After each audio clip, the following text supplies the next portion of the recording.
നിങ്ങളുടെ കുട്ടിക്ക് അറ്റൻഷൻ കുറവാണെന്ന് തോന്നുന്നുണ്ടോ? കുറേ സമയം ഇരുന്ന് വർക്ക് ചെയ്യാൻ പറ്റുന്നില്ല, അല്ലെങ്കിൽ നമ്മൾ എന്തെങ്കിലും ഒരു കാര്യം പറഞ്ഞു കഴിഞ്ഞാൽ കുറച്ച് കഴിയുമ്പോഴത്തേക്ക് അത് ടോട്ടലായിട്ട് മറന്നു പോകുന്നു, അല്ലെങ്കിൽ തന്നെ ഒരു 2-3 മിനിറ്റ് കൊണ്ട് തന്നെ ആ ചെയ്യുന്ന ജോലിയിലുള്ള ഒരു ഫോക്കസ് പോകുന്നു എന്നൊക്കെ തോന്നുകയാണെങ്കിൽ നമ്മൾ വിചാരിക്കും അവർക്ക് മടിയാണ്, അല്ലെങ്കിൽ വല്ല ADHD പോലെയുള്ള എന്തെങ്കിലും ആണോ എന്നൊക്കെ. അപ്പോൾ ഇന്നത്തെ വീഡിയോയിൽ ഞാൻ പറയാൻ പോകുന്നത് അറ്റൻഷനും കോൺസെൻട്രേഷനും കൂട്ടാനുള്ള സിമ്പിളായിട്ടുള്ള ആക്ടിവിറ്റീസാണ്. ഒന്നാമത്തെ ലിസണിങ് ആക്ടിവിറ്റിയാണ്. ലിസണിങ് ആക്ടിവിറ്റി എന്ന് പറയുമ്പോൾ നമ്മൾ അവർക്ക് വളരെ സിമ്പിളായിട്ടുള്ള 2-3 ഇൻസ്ട്രക്ഷൻസ് കൊടുക്കുന്നു ഒരുമിച്ച്. അതായത് വളരെ സ്ലോ ആയിട്ട് അവർക്ക് മനസ്സിലാവുന്ന രീതിയിൽ അവർ പറഞ്ഞിട്ട് നമ്മൾ അവർക്ക് ഇൻസ്ട്രക്ഷൻ കൊടുക്കുക. അതായത് ജസ്റ്റ് ഉദാഹരണം പറയുകയാണെങ്കിൽ അവിടെ പോയിട്ട് ആ ബുക്ക് എടുത്ത് ടേബിളിൻ്റെ മേലെ കൊണ്ടുപോയി വെച്ചിട്ട് ഇവിടെ വന്നിരിക്കും. അപ്പം അങ്ങനെ പറയുമ്പോൾ 3 ഇൻസ്ട്രക്ഷൻസ് ഉണ്ട് അതിൽ ആക്ച്വലി. അപ്പോൾ അവർക്ക് അത് 1 by 1 ആയിട്ട് ഫോളോ ചെയ്ത് അവർക്കത് ചെയ്യാൻ പറ്റുന്നുണ്ടെങ്കിൽ അവരുടെ ലിസണിങ് സ്കില്ലും ഇമ്പ്രൂവ് ആകും. അതിൻ്റെ കൂടെ തന്നെ അവർക്ക് അറ്റൻഷനും കൂടും. അതിൻ്റെ കൂടെ അവരുടെ വർക്കിംഗ് മെമ്മറി ഇമ്പ്രൂവ് ആയിട്ട് വരും. രണ്ടാമത്തെ visual scanning activity. Visual scanning activity എന്ന് പറഞ്ഞാൽ അത് തന്നെ നമ്മൾ ഇപ്പം നോക്കിയിട്ട് നമ്മുടെ വിഷ്വൽ ആയിട്ടുള്ള എബിലിറ്റീസ് ഇൻക്രീസ് ചെയ്യാൻ വേണ്ടിയിട്ടാണ്, ഫോക്കസ് ഇൻക്രീസ് ചെയ്യാൻ വേണ്ടിയിട്ടാണ്.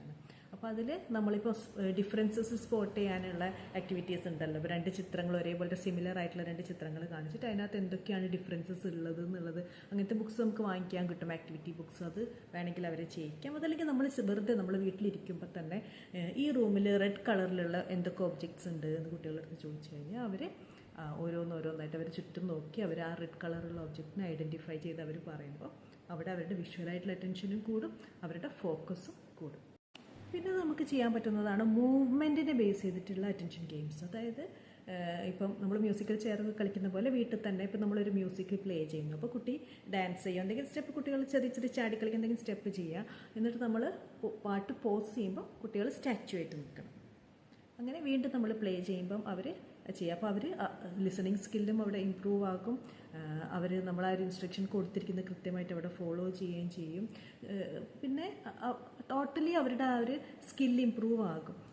പിന്നെ ഇതുപോലെ തന്നെ വേറൊരു ഗെയിം കളിക്കാൻ പറ്റും. നമ്മൾ എന്തെങ്കിലും ഒരു പാട്ടോ അല്ലെങ്കിൽ എന്തെങ്കിലും ഒരു താളം വെച്ചിട്ട് അതിനനുസരിച്ച് നമ്മൾ ക്ലാപ്പ് ചെയ്യാൻ, ഒരു പെർട്ടിക്കുലർ ഒരു താളത്തിൽ നമ്മൾ ക്ലാപ്പ് ചെയ്യാൻ പറയുക. അതായത് മൂവ്മെൻറ്റിലൂടെ നമുക്ക് അറ്റൻഷൻ ഇമ്പ്രൂവ് ചെയ്യാൻ പറ്റുന്നു. മറ്റേത് നമ്മളിങ്ങനെ വെറുതെ ഒരു സ്ഥലത്ത് ഇരുന്ന് ചെയ്യുന്നൊരു ആക്ടിവിറ്റിയിലൂടെ മാത്രമല്ല, മൂവ്മെൻറ്റിലൂടെ കൂടെയും നമുക്ക് അതാകുമ്പോൾ കുറച്ചും കൂടെ അവർക്ക് എഫക്റ്റീവായിട്ടുള്ളൊരു മെത്തേഡാണിത്.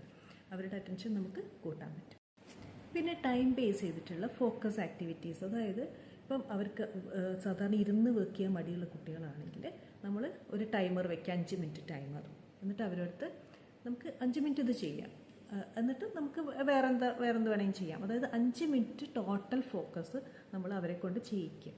അപ്പോൾ കുട്ടികൾക്ക് ഇപ്പോൾ നമ്മളൊരു അരമണിക്കൂറായിട്ട് എഴുതുക എന്ന് പറഞ്ഞാൽ ചിലപ്പോൾ മിക്കവാറും കുട്ടികൾ എഴുതില്ല. അവർ ഒരു വേർഡ് എഴുതി, പിന്നെ അവരങ്ങോട്ട് എന്തോ കളിക്കാൻ പോയി, ശ്രദ്ധ മാറി, പെൻസിൽ ഷാർപ്പൻ ചെയ്യാൻ പോയി, റബ്ബർ എടുത്ത് മായ്ച്ചു, അങ്ങനത്തെ പല കളികൾ അവർ കളിക്കും. അപ്പോൾ നമ്മൾ ജസ്റ്റ് ഒരു 5 മിനിറ്റ്സ് അല്ല, നമ്മൾ എത്ര മിനിറ്റാണോ നമ്മുടെ കുട്ടിക്ക് സ്യൂട്ടബിൾ എന്നുള്ളത് വെച്ചിട്ട് നമ്മളിപ്പോൾ 2 മിനിറ്റ്സ് ആണെങ്കിലോ 10 മിനിറ്റ്സ് ആണെങ്കിലോ നമ്മൾ കൊടുത്തിട്ട് ഇത്രയും സമയം എഴുതുക. അത് കഴിഞ്ഞിട്ട് നമുക്ക് എന്തെങ്കിലും ചെയ്യാം, എന്നിട്ട് മതി ബാക്കിയുള്ളത്. അപ്പോൾ ആ ഒരു ടൈം ബേസ് ചെയ്തിട്ട് നമ്മൾ ആ ഒരു ഫോക്കസ് നമ്മൾ അവരെ പഠിപ്പിച്ചു കഴിഞ്ഞാൽ നമുക്ക് പിന്നെ പതുക്കെ ആ ടൈം സ്പാൻ നമുക്ക് കൂട്ടിക്കൊണ്ട് വരാൻ പറ്റും. അതായത് കുറേ സമയമുണ്ട് ഫോക്കസ് ഇല്ലാണ്ട് നമ്മൾ വർക്ക് ചെയ്യുന്നതും കുറച്ച് സമയം നമ്മൾ ഫോക്കസിൽ വർക്ക് ചെയ്യുന്നതും തമ്മിൽ വലിയ വ്യത്യാസമുണ്ട്. അങ്ങനെ അവരുടെ ഫോക്കസ് നമുക്ക് അല്ലെങ്കിൽ അറ്റൻഷൻ നമുക്ക് ഇമ്പ്രൂവ് ചെയ്യാൻ പറ്റും. പിന്നെ നമുക്ക് ചെയ്യാൻ പറ്റുന്നത് ഫൈൻ മോട്ടോർ ആക്ടിവിറ്റീസാണ്. ഫൈൻ മോട്ടോർ ആക്ടിവിറ്റീസ് എന്ന് പറയുമ്പോൾ ഈ മുത്ത് കോർക്കുക അതുണ്ട്, അതല്ലെങ്കിൽ ക്ലേ മോഡലിംഗ് ഒക്കെ അവരെ കൊണ്ട് ചെയ്യിക്കാം. നമ്മൾ വാങ്ങിക്കാൻ കിട്ടുന്ന ക്ലേ ഉണ്ട്, കുട്ടികൾ പ്ലേയിങ് ചെയ്യുന്ന അത് വാങ്ങിച്ചു കൊടുത്താലും അത് അതിനെ കൊണ്ട് പല ഷേപ്സൊക്കെ അവരെ കൊണ്ട് ഉണ്ടാക്കിപ്പിക്കാം. പിന്നെ സിസേഴ്സ് കൊണ്ട് കൈ മുറിയാത്ത ടൈപ്പ് സിസേഴ്സും കിട്ടും. സിസേഴ്സ് കൊണ്ട് പേപ്പർ കട്ട് ചെയ്യുന്നത്, ആ സിസേഴ്സും കൊണ്ട് പേപ്പറൊക്കെ പല ഷേപ്പിൽ കട്ട് ചെയ്ത് പേസ്റ്റ് ചെയ്യുന്ന ടൈപ്പ് ആക്ടിവിറ്റീസ്. ബിൽഡിംഗ് ബ്ലോക്സ്, ഇതൊക്കെ ചെയ്യുമ്പോൾ അവർക്ക് ഐ ഹാൻഡ് കോർഡിനേഷനും ഇമ്പ്രൂവ് ആകും. അതേസമയം തന്നെ കോൺസെൻട്രേഷനും അവർക്ക് ഇമ്പ്രൂവ് ആകും. അടുത്തത് ബ്രീത്തിങ് എക്സസൈസാണ്. ബ്രീത്തിങ് എക്സസൈസ് കോൺസെൻട്രേഷൻ കൂടാനും അതുപോലെ തന്നെ ആ ഒരു സെൽഫ് കൺട്രോളിനൊക്കെ നല്ല ഇമ്പ്രൂവ്മെൻ്റ് ഉണ്ടാവാൻ സഹായിക്കും. അപ്പോൾ കുട്ടികൾക്ക് നമുക്ക് സാധാരണ ചെയ്യാൻ പറ്റുന്ന ബലൂൺ ബ്രീത്തിങ് ചെയ്യിക്കാം. ബലൂൺ ബ്രീത്തിങ് എന്ന് പറഞ്ഞു കഴിഞ്ഞാൽ വയറിൻ്റെ മേലെ കൈ വെച്ചിട്ട് നമുക്ക് കുട്ടികളോട് പറയാം, ബ്രീത്ത് ഇൻ ചെയ്യുമ്പോൾ വയറ് വീർപ്പിക്കുക, ബ്രീത്ത് ഔട്ട് ചെയ്യുമ്പോൾ വയറ് ചുരുക്കുക. അതായത് നമ്മൾ ബലൂണിൽ കാറ്റ് നിറക്കുന്നത് പോലെ ബ്രീത്ത് ഇൻ, ഉള്ളിലേക്ക് ശ്വാസം എടുക്കുമ്പോൾ നമ്മൾ ബലൂണിൽ കാറ്റ് നിറക്കുന്ന പോലെ വയറ് വീർപ്പിക്കുകയും അതുപോലെ പുറത്തേക്ക് ശ്വാസം വിടുമ്പോൾ ഇത് കുറയ്ക്കുകയും ചെയ്യാം. കുറച്ച് സമയം 2, 3, 5 പ്രാവശ്യം ചെയ്യിച്ചാൽ മതി. അത് അവർക്ക് അറ്റൻഷൻ കൂട്ടാനും അതുപോലെ തന്നെ അവർക്ക് ആ ഒരു സെൽഫ് കൺട്രോളിനും അത് ഹെൽപ്പ് ചെയ്യും. പിന്നെ നമ്മൾ ചെയ്യിക്കേണ്ടത് അല്ലെങ്കിൽ നമ്മൾ ശ്രദ്ധിക്കേണ്ട ഒരു കാര്യമാണ് ഒരു ടൈമിൽ ഒരു വർക്കിൽ നമ്മൾ ഫോക്കസ് ചെയ്യുക. അതായത് നമ്മളിപ്പോൾ ഫുഡ് കഴിക്കുമ്പോൾ ടി വി കാണുക, അങ്ങനത്തെ കാര്യങ്ങൾ അവരെ കൊണ്ട് ഒരിക്കലും ചെയ്യിക്കരുത്. അതുപോലെ ഹോംവർക്ക് ചെയ്യുമ്പം പാട്ട് വയ്ക്കുക അല്ലെങ്കിൽ അപ്പുറത്ത് മൊബൈൽ വയ്ക്കുക, അങ്ങനത്തെ ഒന്നും ചെയ്യരുത്. ഒരു കാര്യം എന്താണോ നമ്മൾ ചെയ്യുന്നത്, എന്ത് ആക്ടിവിറ്റിയാണോ നമ്മൾ ചെയ്യുന്നത് അതിൽ മാത്രം ഫോക്കസ് ചെയ്യുക. അങ്ങനെ നമുക്ക് ബ്രെയിന് പറയുന്നത് കൂടുതൽ നന്നായിട്ട് വർക്ക് ചെയ്യും. എങ്ങനെ?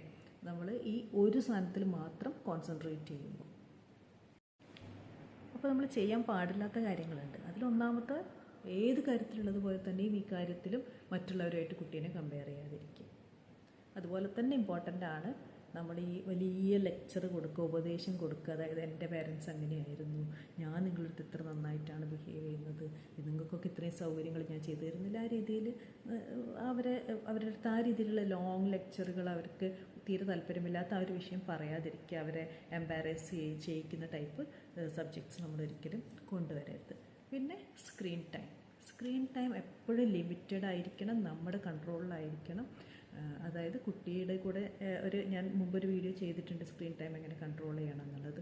അപ്പോൾ വീട്ടിൽ സ്ക്രീനിന് കൃത്യമായൊരു ടൈം ടേബിൾ വെച്ചിട്ട് വേണം ചെയ്യാൻ. പിന്നെ നമ്മൾ കുട്ടികളുടെ അടുത്ത് നമ്മൾ ഒരു അഡൾട്ടിൻ്റെ അടുത്ത് നിന്ന് പ്രതീക്ഷിക്കുന്ന പോലത്തെ ഒരു ഫോക്കസും അറ്റൻഷനും നമുക്ക് കുട്ടികളുടെ അടുത്ത് പ്രതീക്ഷിക്കാൻ പറ്റില്ല. കാരണം കുട്ടികളെന്ന് പറയുന്നത് അവർക്ക് നമ്മളെക്കാൾ കൂടുതൽ ആകാംക്ഷ കൂടുതലായിരിക്കും. അവരുടെ ബ്രെയിൻ എന്ന് പറഞ്ഞാൽ ഇങ്ങനെ വളർന്നു വരുന്ന ഒരു ബ്രെയിനാണ്. അപ്പോൾ അവർക്ക് പല കാര്യങ്ങളും അറിയാനും എക്സ്പീരിയൻസ് ചെയ്യാനും എന്താണ് ഇവിടെ സംഭവിക്കുന്നത് അതുപോലെ ഉള്ള കാര്യങ്ങൾ അതിലും അവരുടെ ശ്രദ്ധ പെട്ടെന്ന് പോകും. ഇപ്പോൾ നമുക്കാണെങ്കിൽ അറിയാം, ഇപ്പം ഒരു കാര്യം ഞാൻ ഇത്ര സമയം ഇത് ചെയ്ത് കഴിഞ്ഞിട്ട് വേണം എനിക്കത് ചെയ്യാൻ. അപ്പോൾ നമ്മൾ ലോജിക്കലായിട്ട് തിങ്ക് ചെയ്തിട്ട് നമ്മൾ ഓരോ കാര്യങ്ങൾ തീരുമാനിക്കുകയും പ്രവർത്തിക്കുകയും ചെയ്യും.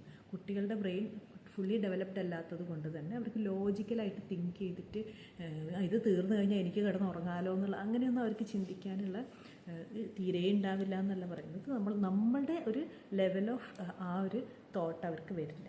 അത് നമ്മൾ കുട്ടികളുടെ നിന്ന് പ്രതീക്ഷിക്കരുത്. മറ്റ് പ്രശ്നങ്ങളൊന്നുമില്ലാത്ത കുട്ടിയാണെങ്കിൽ അറ്റൻഷൻ എന്ന് പറയുന്നത് ഒരു സ്കില്ലാണ്. അപ്പോൾ ആ സ്കില്ല് മറ്റേത് സ്കില്ലിനെ പോലെയും നമുക്ക് ഡെവലപ്പ് ചെയ്ത് എടുക്കാൻ പറ്റുന്നൊരു സ്കില്ലാണ് അറ്റൻഷൻ. അപ്പോൾ നിങ്ങൾ ഈ പറഞ്ഞ കാര്യങ്ങൾ വീട്ടിൽ ട്രൈ ചെയ്ത് നോക്ക്. എന്നിട്ട് എങ്ങനെ ഉണ്ടായി എന്നുള്ള, എന്താണ് നിങ്ങളുടെ എക്സ്പീരിയൻസ് എന്നുള്ളത് കമൻറ്റിലിടണം. അതുപോലെ നിങ്ങൾക്ക് ഈ വീഡിയോ ആരെങ്കിലും കാണണം എന്ന് നിങ്ങൾ വിചാരിക്കുന്നുണ്ടെങ്കിൽ അവർക്കിത് ഷെയർ ചെയ്ത് കൊടുക്കണം. നിങ്ങൾക്ക് ഇങ്ങനത്തെ വീഡിയോസ് ഞാൻ പോസ്റ്റ് ചെയ്യാറുണ്ട്. അപ്പോൾ സബ്സ്ക്രൈബ് ചെയ്താൽ കൂടുതൽ ഇങ്ങനത്തെ വീഡിയോസ് കാണാൻ പറ്റും.